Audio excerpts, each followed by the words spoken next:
kesediaan dan kehadiran adik-adik di sini berkumpul bersama Ibu untuk melakukan kegiatan kita pada hari ini. Nah, adik-adik, jadi sebelum kita mulai kegiatan kita pada hari ini, Ibu meminta kesediaan dari salah satu adik-adik untuk bisa mengangkat kita dalam doa. Kepada adik, Ibu silakan. Baik, Ibu dosen dan teman-teman, kita berdoa. Berdoa dimulai. Selesai. Baik, terima kasih kepada adik sudah menunggu kita dalam doa. Jadi adik-adik, karena sebelumnya Ibu belum mengenal adik-adik, jadi terlebih dulu lebih baik kita perkenalkan diri kita masing-masing dulu ya. Oke, jadi adik-adik, Ibu minta untuk memperkenalkan diri masing-masing dulu, mulai dari sekolah ini. Baik, Ibu dan teman-teman, terima kasih atas waktunya. Maka nama saya Maria Walida, biasa dipanggil Fat. Nama saya Rajina, biasa dipanggil. Nama saya Dewi Kenny, biasa dipanggil Kenny. Nama saya Ismailasi, biasa dipanggil Agus. Nama saya Mary Boko, biasa dipanggil Lini. Oke, baik. Jadi karena adik-adik sudah perkenalkan diri masing-masing, giliran Ibu. Nama Ibu berasal dari Universitas Eda, tapi adik-adik bisa panggil Ibu dengan Ibu Jesi. Oke, baik. Jadi adik-adik, Ibu mau bertanya, apakah adik-adik sudah tahu tujuan adik-adik ke sini? Belum tahu ya? Oke, adik-adik, jadi tujuan adik-adik ke sini itu bagi kita akan melakukan kegiatan layanan bimbingan kelompok. Apakah adik-adik sudah pernah mendengar kata bimbingan kelompok? Belum ya? Oke. Jadi adik-adik, bimbingan kelompok itu merupakan bimbingan yang diberikan oleh seorang guru BK, atau dosen kepada lebih dari dua orang dalam bentuk kelompok. Jadi dalam kelompok tersebut mereka akan melakukan pemberian materi atau pemberian informasi yang berkaitan dengan Oke adik-adik, jadi pengertian bimbingan kelompok itu merupakan pemberian layanan yang diberikan kepada lebih dari dua orang dalam bentuk kelompok. Jadi adik-adik, kegiatan yang kita lakukan sekarang itu yang dinamakan bimbingan kelompok. Apakah adik-adik sudah mengerti? Sudah, Ibu. Baik, kalau adik-adik sudah mengerti, jadi di sini Ibu akan membahas sebuah topik yang berjudul mengatasi rasa malas. Pasti adik-adik di sini pernah merasakan rasa malas ya? Ya, Ibu, betul sering. Salah satunya seperti apa?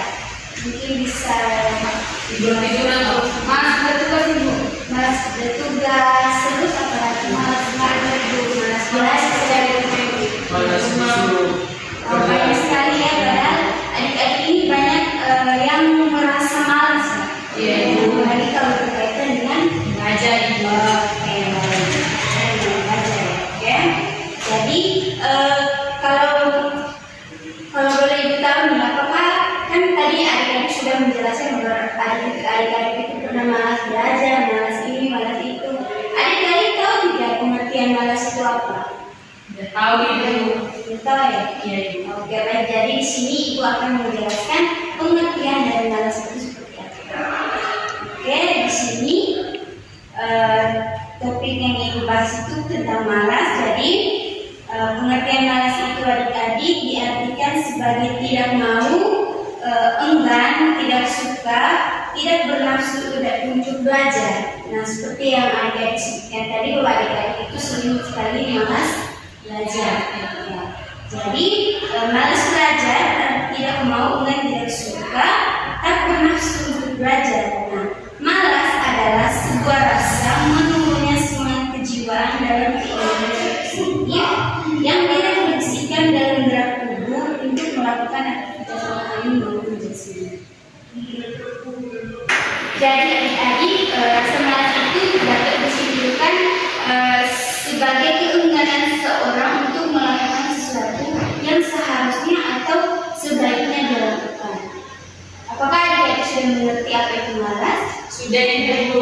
Coba salah satu dari kalian Malas itu bagaimana? Jadi yang ibu bilang itu enggak gitu. Enggak, terus apa lagi?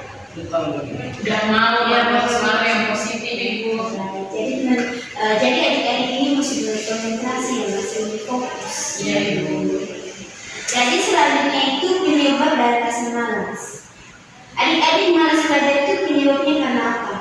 Cuma ini pengen bermain aja jadi belajar. Yang keseringan main HP jadi malas untuk belajar.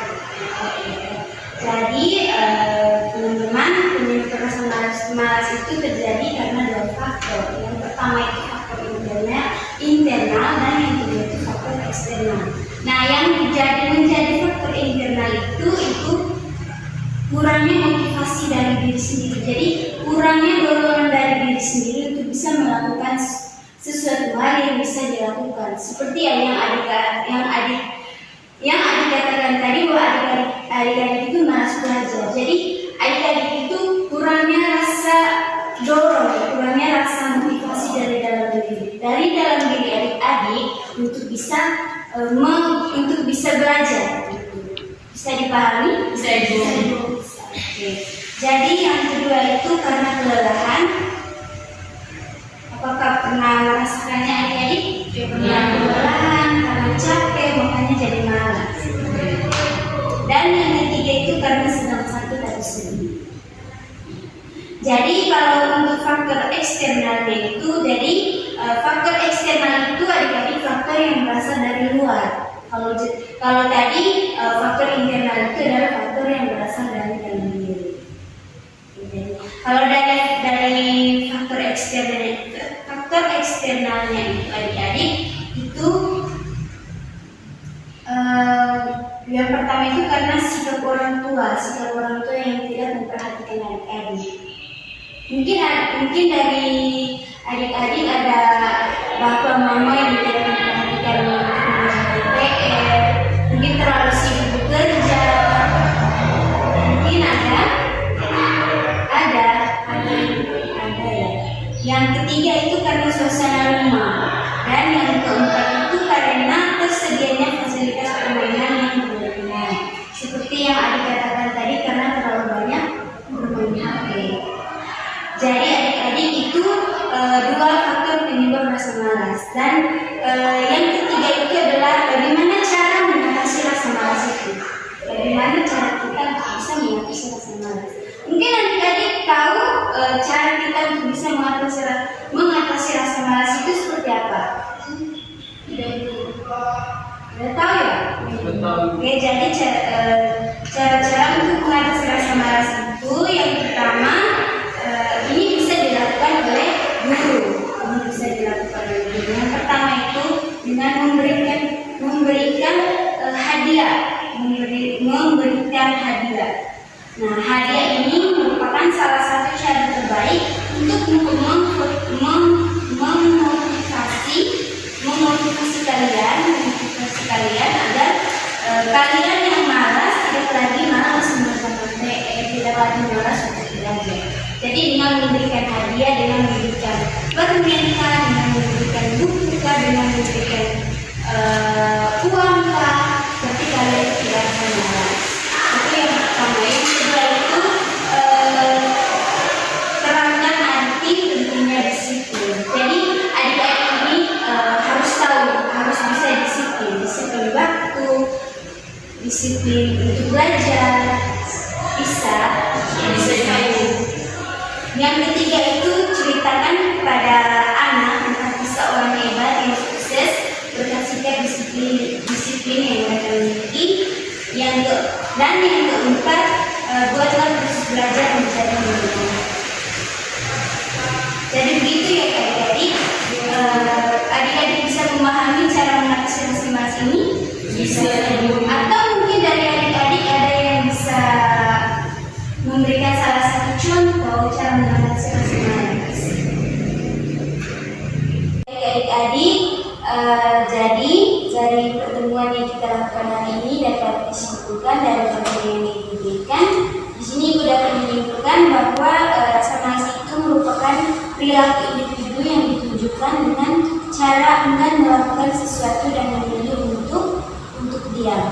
Ya, baik adik-adik, jadi itu kesimpulan dari materi yang diikuti hari ini.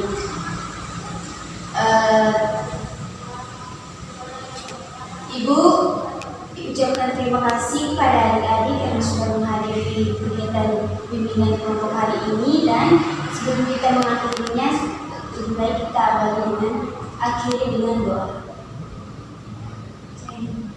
Kepada adik, saya dipersilakan. Baik, mari kita berdoa. Izinkanlah saya memulai ajarannya yang Katolik.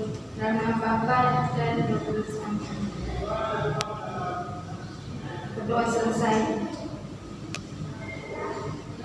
Oke, baik, terima kasih kepada adik Noni sudah mengikuti sekalian doa, dan pertemuan kita berakhir sampai di sini. Terima kasih untuk hari ini yang adik-adik, sampai jumpa di lain waktu. Terima kasih.